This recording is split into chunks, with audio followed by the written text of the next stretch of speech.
My name is still Vidyajyoti, and I'm going to talk to you about a key experience I had of finally committing myself to be more involved in the FWBO at the LBC rather than just skirting around the periphery and just hanging out with people who were involved.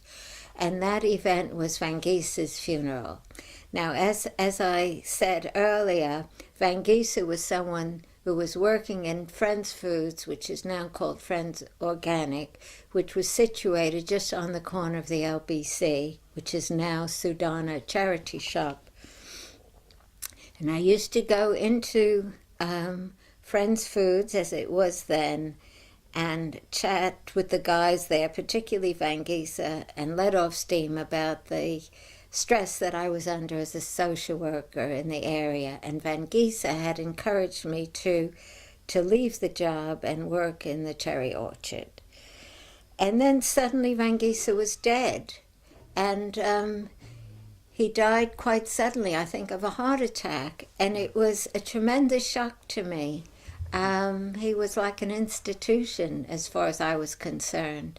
And so I went to his funeral, not as a member of the FWBO, but just as someone who just knew him. And so first thing I remember about the funeral was instead of black vehicles, there were all these white vehicles hired. I think Tejamati hired them. So we had white vehicles with daffodils, because it was in the spring, with daffodils stuck in the windscreen wiper and in the side mirrors. Were you there, Lokavani? No. So we all drove to the funeral, dressed quite cheerfully, to the crematorium, and looking like a group of, drugged up hippies, because we were so happy. We were so joyful. While people who were coming away from the service looked so, sad and miserable. And we were waving our daffodils and in our sort of hippified dresses and men's outfits, and the men in the men's outfits, and we had the service in the crematorium. I don't remember the service in the crematorium very well, but I remember then coming back to the LBC for a celebration of Van Giese's death. And we had, the shrine room was packed full, and there was his favorite Irish music playing on speakers, and his wife and two sons were sitting in the front on either side of his casket. Oh, the body, I'm sorry, I just need to backpedal a bit, because the body was kept at the LBC in this small shrine room for several days before the actual funeral, which gave us the opportunity to sit with the body and commune with him.